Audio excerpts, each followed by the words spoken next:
This week we're going to continue our chi-square testing with an independence or homogeneous testing for lesson number 12. And the items needed for this lesson are your TI-83 calculator and again your chi-square chart. So let's take some notes. For a chi-square test of independence, now remember last week we did goodness of fit testing, so we're going to finish the chi-square tests this week with an independence test. So for a chi-square test of independence, you are given two separate questions, each with two or more outcomes. Typically, the outcomes from these questions are presented using what they call a contingency table, which is rows and columns of numbers. And you're going to see that in just a second. We want to know if either. Okay, so the null hypothesis is always the two questions are independent, which means not significantly related, or H1, the two questions are dependent. And if you're dependent, that means there is a significant relationship between them. Each test has a significance level alpha. It's placed in the tail of the distribution, which separates, again, the accept HO region from the reject HO region. Independence testing is similar to goodness of fit testing in many ways. We will need to still find the expected values, the observed values, and we still have to compute the same formula, which is the O minus E squared over E. Okay, so here's the steps. Steps needed to produce a statistically correct independence test are, okay, step one, the initial values given in each box are the observed values. To find the expected values for each box, multiply the total row value by the total column value and divide by the overall total. Step three, now that you know the observed and expected values for each box, evaluate the formula O minus E squared divided by E for each box. Sum all of these values for each box, and that'll give you the chi-square value, which is the test statistic. Find the critical value in the chi-square chart. Degrees of freedom is found by multiplying the number of rows of the contingency table minus 1, and then multiply that by the number of columns of the contingency table. That should also say minus 1. Okay. Place the chi-square value in the correct area of the chi-square chart, where left of the critical value is accept, and the right of the critical value is reject. And basically that's the notes. I'll hold that there for just a second, and I'm going to show you how this is all done. All right, let's do a few examples. Okay, so number one, we have Celebrex, a drug manufactured by Pfizer Incorporated, is used to relieve symptoms associated with osteoarthritis and rheumatoid arthritis in adults. Clinical trials of the medication, some subjects reported dizziness as a side effect. So let's test using alpha to be 0.05, which goes in the tail, whether the proportion of subjects within each treatment group is independent of the drug. So this is a contingency table right here. Okay, hopefully I can fit it all in there. I may have to zoom out just a smidge. Let me see if I can zoom out just a smidge here. Okay, so there's a contingency table. So these are the drugs. We have Celebrex, we have a placebo, we have naproxen, we have diclofenac, and ibuprofen. And then the side effects over here is dizziness and no dizziness. So you're going to be in one of these groups. These are the boxes that separate the two questions. So if you took Celebrex, then you either reported dizziness or not, placebo, dizziness or not, and again for all the rest. Okay, so this is the contingency table. So we want to test, is it dependent on what drug you took and whether you thought you got dizziness or not, or is it independent? It doesn't matter what drug you took. Okay, so the first thing you do, based on the steps that we just saw, is you want to get the totals. So we want to total down all of these columns, and then we want to total the rows across. So we want to get all of these totals. Okay, so I'm going to zoom back in just a smidge, just so you can see a little bit better. There we go. All right, so we're going to take 83 and add 4,063. And we're going to get back 4,146.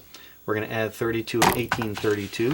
That's going to give us back 1864. We're going to add 36 to 1330. That's going to give us 1366. 5 plus 382. And then 8 plus 335 is going to give us back 300 145. Then we're going to add across. So for dizziness, we're going to take 83 plus 32 plus 36 plus 5 plus 8. So adding all of these across, we're going to get back 164. And then adding all these across, 4,063 and 1832 with the 1330 and the 382 and the 337, we're getting back 7,944. Now to get the overall total, which goes here, we either add the 164 and the 7944, or we just add these numbers across. But don't add both, because then you're going to get double the total. So if we take either one, we should be getting back an overall total of 8,108. And that's the sum total of all of these values. So what's given here is these are all the observed values. Okay, we need to get the expected values. So in order to get the expected values, you take, for this particular, and we're going to put the expected values just underneath the observed values. So to get the expected value for this box, you take the total down. Total down is 4,146. You're going to multiply that by the total across, 164, and you're going to divide by the overall total. So I'm going to put a little arrow here, and you're going to take total down, 4,146. You're going to multiply by the total across, which is 164. And you're going to divide by the overall total, which is 8,108. Okay, that's going to give us the expected. So 4,146 times 164 divided by 8,108. And then we are getting back to two decimal places, 83.86. So that's the expected for that box. To get the expected for this box, we're going to again take the total down. So I'm going to put a little arrow right here. The total down, which is 1864. We're going to multiply that by the total across, which is 164. And we're going to divide by the overall total, 8,108. Now you don't have to write that formula. You just have to find the expected value. So we're going to take 1864 and multiply by 164, divide by 8,108. 37.70, and that's the expected for that box. So doing that, get the expected for all of these boxes. So we're going to do, so this one here, we're going to take 1366, we're going to multiply by 164, the total to the right, divide by 8,108. 1366 times 164 divided by 8,108. We're getting back 27.63.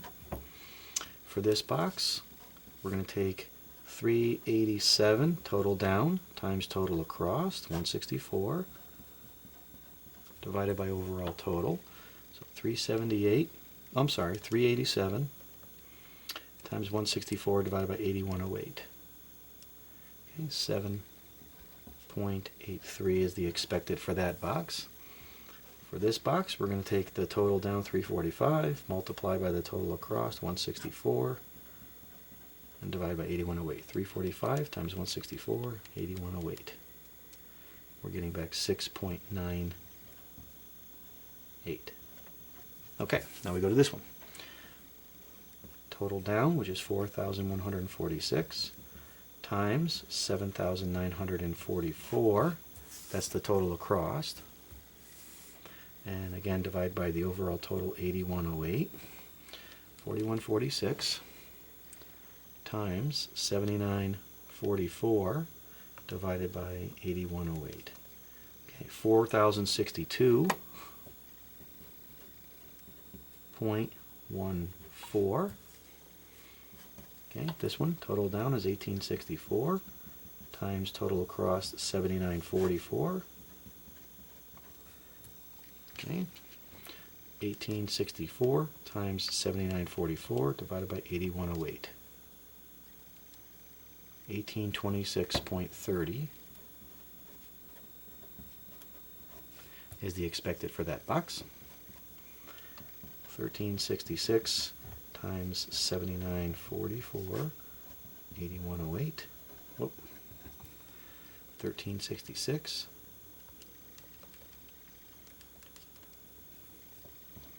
1338.37.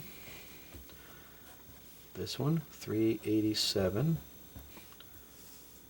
is a total down. Total across is 79.44. And we're going to divide that by 8108.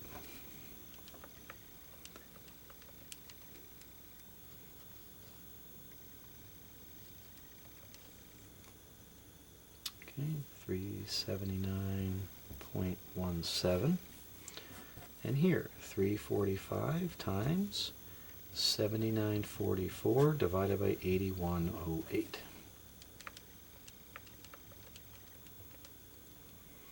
Okay, we're getting 338.02. So those are the expecteds for all of those boxes. That's how you find them. Now we want to find the O minus E squared over E for each box. So just to save some space, you don't have to do this, but to save some space, I'm just going to put all these values here in the lower right-hand box.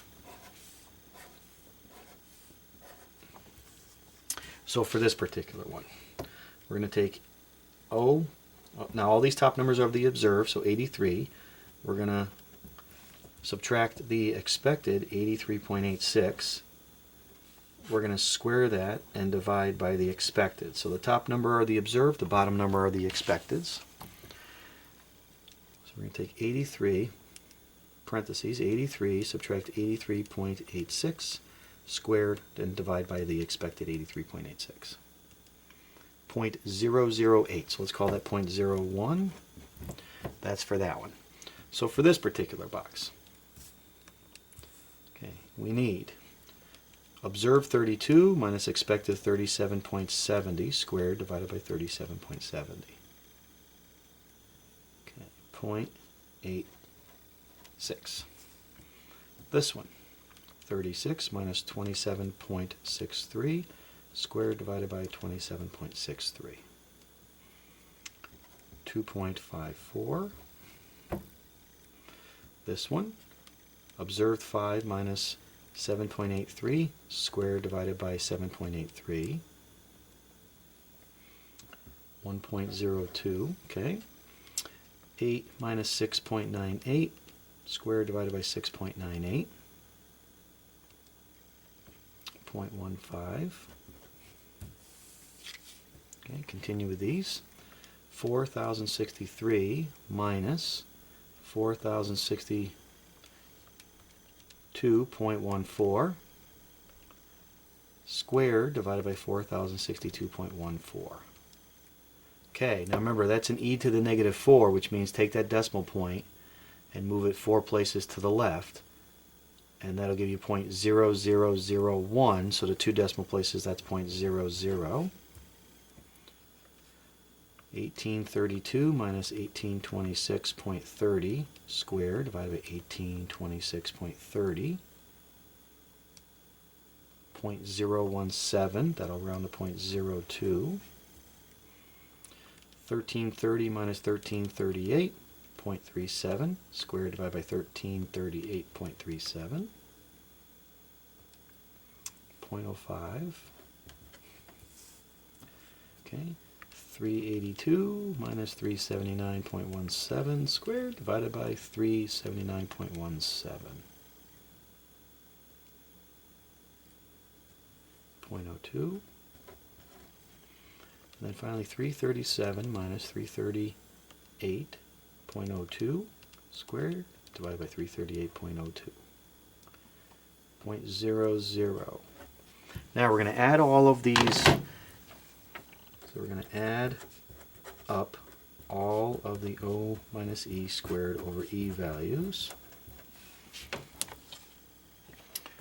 Okay, so that's starting here. So we're going to take the 0.01. We're going to add the 0.86 with the 2.54 and the 1.02 and the 0.15, which is right there. Okay, we're going to keep adding the 0.00 with the 0.02, with the 0.05, with the 0.02, with the 0.00. And we're getting back a total of 4.67, and that is our test statistic. Now, if you recall from the question, they're asking you for an alpha to be 0.05. So we're going to draw a chi-square table, just like we did with goodness of fit. Alpha goes in the tail. That's accept HO region. This is the reject HO region.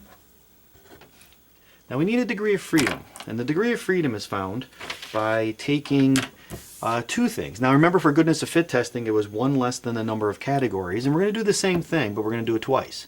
So we have 1, 2, 3, 4, 5 drugs. We take away one of those, which is 4 choices on the top, and then the second question is dizziness or no dizziness. So there's 2 choices here, and we take away one from those 2 choices. So it's always take away 1 for the degree of freedom, but then we multiply. So we're going to take this 1 less than these choices of 2, times this 4, which was 1 less than the choices of 5. So the degree of freedom is going to be 1 times 4, which is 4. So we're going to look 0.05 with a degree of freedom of 4 in our chi-square chart. So there's our chi-square table.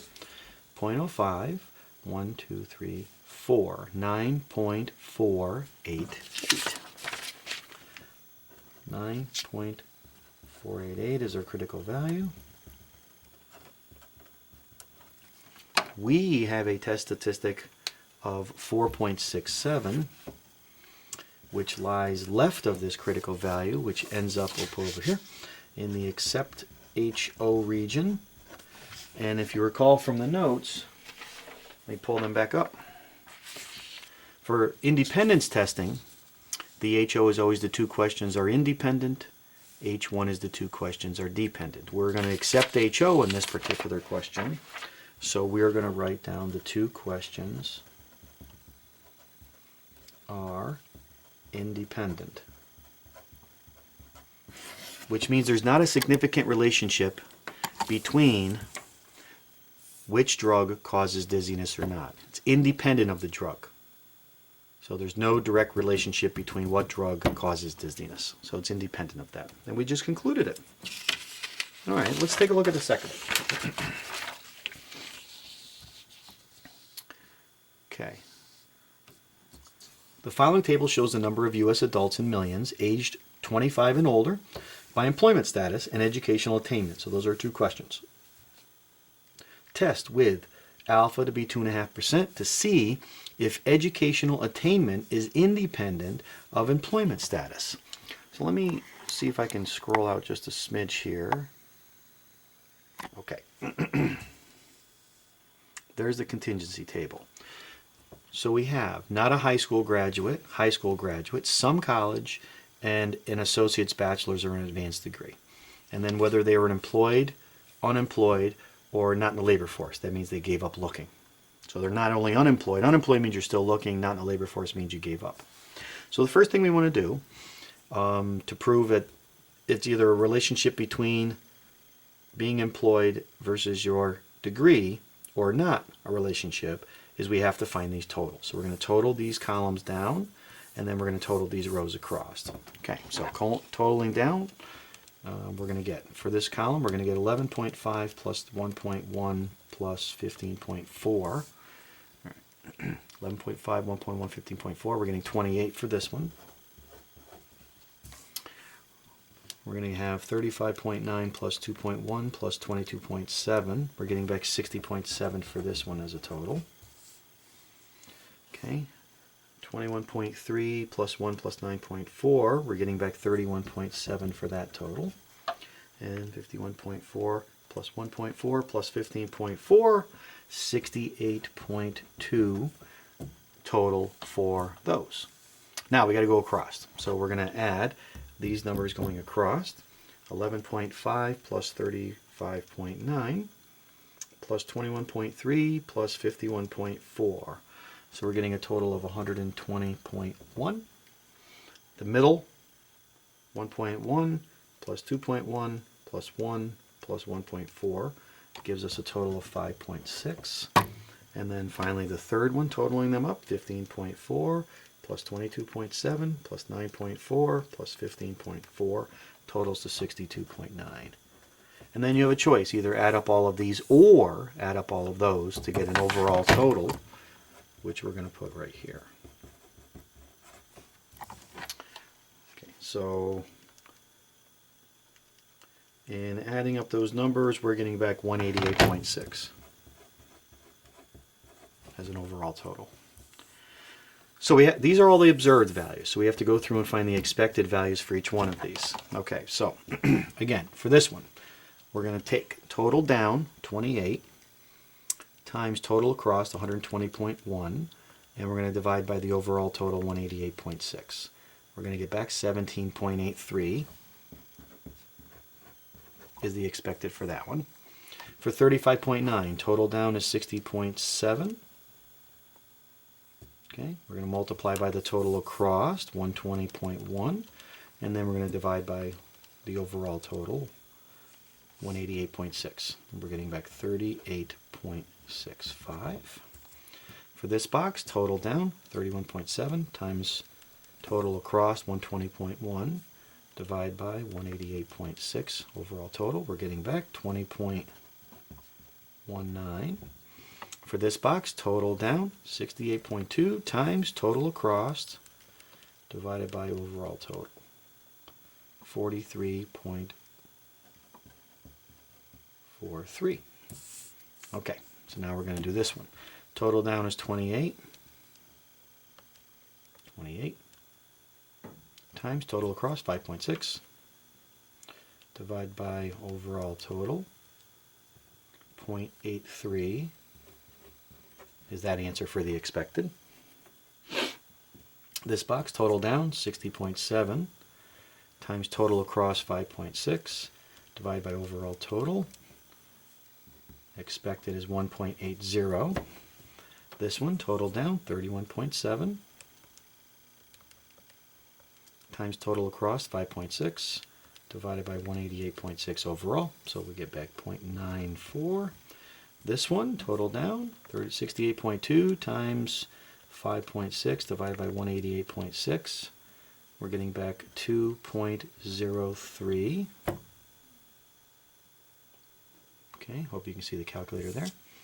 So finally this box, total down is 28 times, let me scoot over a little bit, total to the right, 62.9 divided by 188.6, 9.34. This box, total down, times total across, divided by overall total, 20.24. This one's 31.7 times 62.9 to the right, divided by 188.6. There we go. Okay, 10.57. And then finally this one, total down 68.2 times total across 62.9, divided by 188.6. And we're getting back 22.75 if we round. Okay, so those are all of the expected values. So if everything were completely independent, we should have expected that to get back. Okay, so now we're going to find the formula since we have the observed and the expected values. Okay, and again, just for simplicity's sake, we're going to put them in these boxes so we don't have to go all over the place here. So we want to find the top numbers are the observed, the bottom numbers are the expected, and we want to find O minus E squared over E for each of these boxes. So for the first one, we're going to take 11.5 minus 17.83 squared divided by 17.83. Okay, 2.25 right here. Okay, this one, 35.9 minus 38.65 squared divided by 38.65. 0.20. Next one, 21.3 is the observed. Subtract 20.19, which is the expected. Square that, divide by 20.19. We're getting back 0.06. This box, 51.4 minus 43.43 squared divided by 43.43. Okay, O minus E squared over E for that box. Then we go to the next one. Okay, 1.1 minus 0.83 squared divided by 0.83. 0.09 is O minus E squared over E for that box. For this one, observed 2.1 minus 1.80 squared divided by 1.80 is 0.05. This one, 1.0 minus 0.94 squared divided by 0.94 is 0.00. This one, 1.4 minus 2.03 squared divided by 2.03 is 0.20. And finally the last one. Okay. We're going to take 15.4 is the observed minus 9.34 expected squared divided by 9.34. 3.93. 22.7 minus 20.24 squared divided by 20.24. 0.30. Observed minus expected squared divided by expected. 0.13.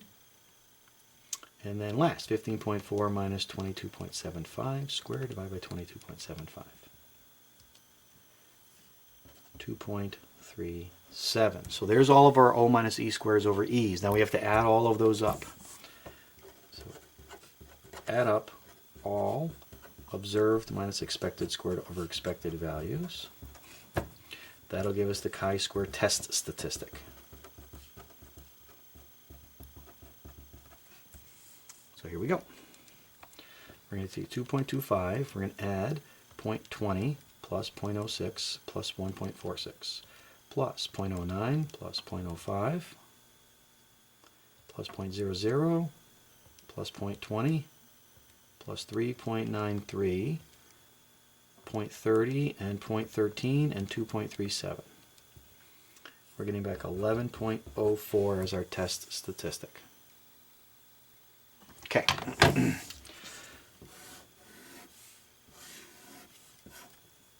Again, this is no negative values because we're squaring. This is accept HO. Tail is always reject HO. The problem, if I scoot up again, if you remember, the problem asks for an alpha significance level of 2.5%. So 2.5%, which is the same as 0.025. We need a critical value here. So the degree of freedom, all right, let's go back up. It's 1 less than the number of choices on the left. So we have 3 choices on the left. Take away 1 from those 3 choices leaves us with 2. And we have 4 choices on the top. Take away 1 gives us 3. And we multiply 2 times 3. Okay, 2 times 3. And that gives us 6. So we're looking for a 0.025 with a degree of freedom of 6. So we go to the chi-square chart. 0.025 and 1, 2, 3, 4, 5, 6. There we go. 14.449.